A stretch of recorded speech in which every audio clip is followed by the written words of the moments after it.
Arafat Rahman cocoa, যার মা একাধিকবার নির্বাচিত প্রধানমন্ত্রী, বাবা ছিলেন মুক্তিযোদ্ধার কমান্ডার, সেনাপ্রধান এবং বাংলাদেশের প্রেসিডেন্ট।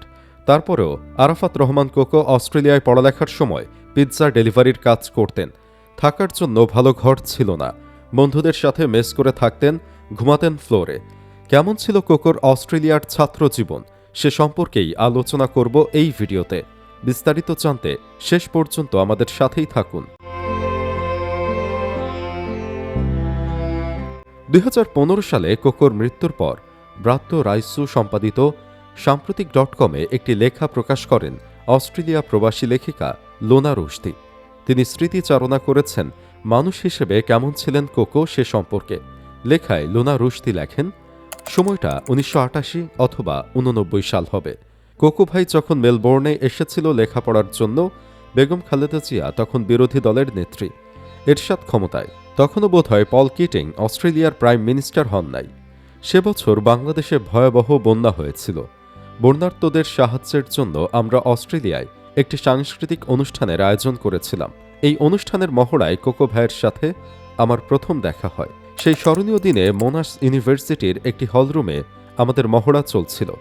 সিঁড়িতে উঠে একটা টানা বারান্দা পার হয়ে যেতে হতো সেই হলরুমে। এখান থেকে গান বাজনার শব্দ শোনা যেত, মানুষের কথাবার্তা, হাসাহাসিও।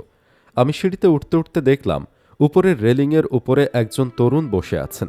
তাকে ঘিরে ফয়সল ভাই, মিকি ভাই, বাবু ভাই, আরও অনেকে বসা। রেলিংয়ে বসা লোকটি ছিলেন কোকো ভাই। কালো রঙের একটা লেদার জ্যাকেট গায়ে, আর ছিল নীল একটি জিন্স পরা। আমাদের একটা গ্রুপ ছিল, প্রতি মহড়ার পরই আমরা একসাথে ঘুরতাম। সাবেক প্রেসিডেন্টের ছেলে হয়েও কোকো ভাই, ফয়সল ভাই আর আরও কয়েকজন একটা বাসা শেয়ার করে থাকতেন। এই বিষয়টি নিয়ে ফয়সল ভাই বেশ গর্বিত ছিল।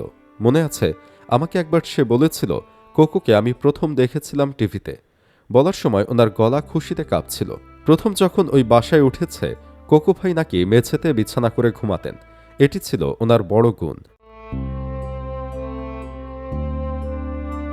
আমি একবার কোকোকে জিজ্ঞেস করলাম, আপনি কি জিয়াউর রহমানের ছেলে? মানে, আমার মাথায় তখন ঘুরপাক খাচ্ছিল ছোটবেলায় টিভির খবরে দেখা জিয়াউর রহমানের মুখ। একটা কোদাল হাতে, গেঞ্জি পরার ছবি ছিল ওনার। তারপরে যেবার আশু ফুফুর বাসায় বেড়াতে গিয়েছিলাম কুমিল্লায়, আমার তখন বোধহয় 5-6 বছর বয়স। আমি সহ সবার চোখে অসুখ হয়েছিল সে বছর। ওই চোখ নিয়েই ফুফু একদিন কোথায় যেন বেড়াতে গিয়েছিলেন। তখন খবর পেলাম জিয়াউর রহমানকে হত্যা করা হয়েছে। খবরটা শুনে কেমন অস্থির লাগছিল। তাই কোকো ভাইকে করা আমার প্রশ্নটা যতই বেমানান হোক, এটা আসলে একটা অস্বাভাবিকভাবেই করেছিলাম। উনি হাসা শুরু করেছিলেন, তারপরে বলল, আমি জিয়াউর রহমানের ছেলে। লোকে তো সেই রকমই সন্দেহ করে। তারপরে স্বভাবসুলভ ভঙ্গিতে আমার সাথে ঠাট্টা করল, গন্ডার বলে ডাকল। কারণ ওনার সাথে বন্ধুত্ব হয়ে যাওয়ার এতদিন পরে এই প্রশ্ন আমার মনে আসছে। অনুষ্ঠানের দিন কোকো ভাই মঞ্চে উঠে কিছুক্ষণ কথা বলছিল। কি বলছিল মনে নাই, তবে মঞ্চে তাকে দেখতে অন্যরকম লাগছিল। এমনিতে আমাদের সাথে আড্ডা দেওয়ার সময় ওনাকে কোকো ভাই ছাড়া আর কিছু মনে হতো না। মজার মজার কথা বলতো, সবাইকে হাসাতো। দাঁত উঁচু ছিল, কিন্তু চোখ অনেক সুন্দর থাকায় উঁচু দাঁত খেয়াল করতাম না।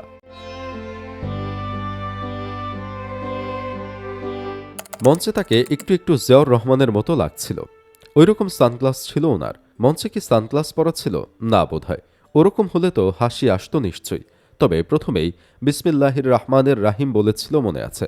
এটা মনে আছে কারণ উনি নেমে আসার পরে অনেক মহিলারা ওনাকে বলেছিল উনি নাকি ঠিক ওনার আব্বার মতন করে বক্তৃতা শুরু করেছেন। এতে সবাই খুশি হয়েছিল। কোকো ভাই লাচুক লাচুক হাসতে হাসতে সবার প্রশংসা শুনছিল। অনুষ্ঠান শেষ হওয়ার পরেও আমাদের বন্ধুত্ব ছিল। সিডনির ইউটিএস ইউনিভার্সিটি থেকে ক্রিয়েটিভ রাইটিংয়ে মাস্টার্স করা লোনা রুশদি আরাফাত রহমান কোকো সম্পর্কে আরও লেখেন, মা প্রধানমন্ত্রী হতে চাচ্ছে, বাবা সাবেক প্রেসিডেন্ট, তবুও কোকো ভাই পার্ট টাইম চাকরি করত হান্টিংডেলের পিৎজা হাটে। কারণ জিয়া পরিবার এতটা ধনী ছিল না। শুনেছি প্রেসিডেন্ট জিয়া মৃত্যুর সময় কিছুই রেখে যাননি। যাই হোক, কোকো ভাই যে পিৎজার দোকানে কাজ করত সেটি আমার বাসার খুব কাছে। মাঝে মাঝে বাসায় আসতো। পিৎজা হাটের লাল টি শার্ট আর কালো টুপিতে ওনাকে দেখা অভ্যাস হয়ে গিয়েছিল আমাদের। গরমের দিনে ওনার ডিউটি শেষে বাসায় আসলে মাঝে মাঝেই সবাই একসাথে মুভি দেখতাম। মাঝে মাঝে বেশ কয়েকজন মিলে ব্যাডমিন্টন খেলতে যেতাম। দৌড়াতে না পারলে বলতো, কিরে দুর্বল লাগে, সাগু খাবি? ভালো ড্রাইভ করত। উনি খুব স্বাভাবিক থাকতো সবসময়। যে কোনো জায়গাতেই কমফোর্টেবল মনে হতো। নার্ভাস ছিল না, আবার অতিরিক্ত ভাবওয়ালাও না। তাই যে কোনো গ্রুপ সিচুয়েশনে উনি চুপচাপ থাকলেও লিডারশিপ ওনার কাছেই আসতো, আর উনিও এভাবে চালিয়ে নিত যে সহজে তা বোঝা যেত না। মাঝে মাঝে আমাকে বলতো, তোরা এত ইনোসেন্ট কেন? ওনার বলার ভঙ্গিতে মনে হতো ইনোসেন্ট হওয়াটা বেশ দোষের একটা কাজ। এরপর বেগম খালেদা জিয়া ক্ষমতায় আসলেন। তখন বুঝি নাই, এখন মনে হয় সেটা বিশাল ঘটনা ছিল আসলে। জিয়াউর রহমান মারা যাওয়ার 10 বছর পরে আবার বিএনপি ক্ষমতায় আসলো। কোকো ভাইও নিশ্চয়ই এই পরিবর্তন টের পেয়েছিল, অথচ ওনার চলাফেরায় বা আমাদের সাথে মেলামেশায় সেরকম কিছু বুঝতে পারা যায়নি। আমরা তখনও আগের মতোই ব্যাডমিন্টন খেলতাম, মুভি দেখতাম, বিচে বেড়াতে যেতাম। শুধু বাংলাদেশিদের মধ্যে তার খ্যাতি বেড়ে গিয়েছিল, অনেক দাওয়াত পেত। আর সেই সময় মেলবোর্নে বাংলাদেশি কমিউনিটি এত বড় ছিল না, সবাই প্রায় সবাইকে চিনত। দেখা যেত আমাদের দাওয়াতগুলো কমন পড়ছে, দাওয়াতেও আমরাই আড্ডা দিতাম, আর কোকো ভাইয়ের জনপ্রিয়তা নিয়ে তাকে খ্যাপাতাম। ততদিনে তিনি পিৎজা হাটের চাকরি ছেড়ে দিয়েছেন, পাইলট হবার ট্রেনিং শুরু করছিল। মাঝে মাঝে যখন ব্যাডমিন্টন খেলতে যেতাম, তিনি গিয়ে একদম অপরিচিত সাদা লোকেদের সামনে দাঁড়িয়ে বাংলায় কথা বলতে থাকতেন। ওরা কিছুই না বুঝে হাসত। এমনটা যে কতবার করেছে। একবার মনে আছে, খেলার ব্রেকে বাইরের পাবলিক ফোন বুথ থেকে ফোন করছিল, আমিও সাথে আসছিলাম।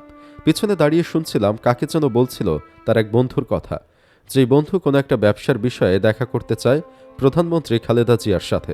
কোকো ভাই বলেছিল আম্মাকে বলবেন আমার বন্ধু বলে কোনো স্পেশাল ফেভার করার দরকার নাই। আমার মজা লাগছিল দেখতে, একটা মানুষকে দুই রকম দেখছিলাম। সেই সময়টা মনে আছে, আমরা মোনাসের স্পোর্টস অ্যান্ড রিক্রিয়েশন সেন্টারের সামনে উঠানে দাঁড়িয়েছিলাম, মানে আমি দাঁড়িয়েছিলাম আর তিনি তখনও ফোন বুথে। কত মানুষজন আসছিল যাচ্ছিল, কেউ ওনারে চিনে না।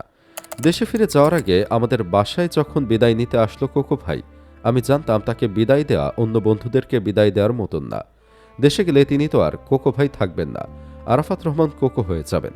রাজনৈতিক ব্যক্তিত্ব, তাদের সাথে কি আর বন্ধুত্ব হয়? পেপারে খবর পড়তে হয় তাদের নিয়ে, যেমন আজকে পড়ছে তার মারা যাওয়ার খবর। এই মানুষটাকে শুধু এমন একজন মানুষ হিসেবেই চিনতাম তো আমি, তার জন্য ব্যক্তিগত শোকের স্পেস আছে কিনা কে জানে।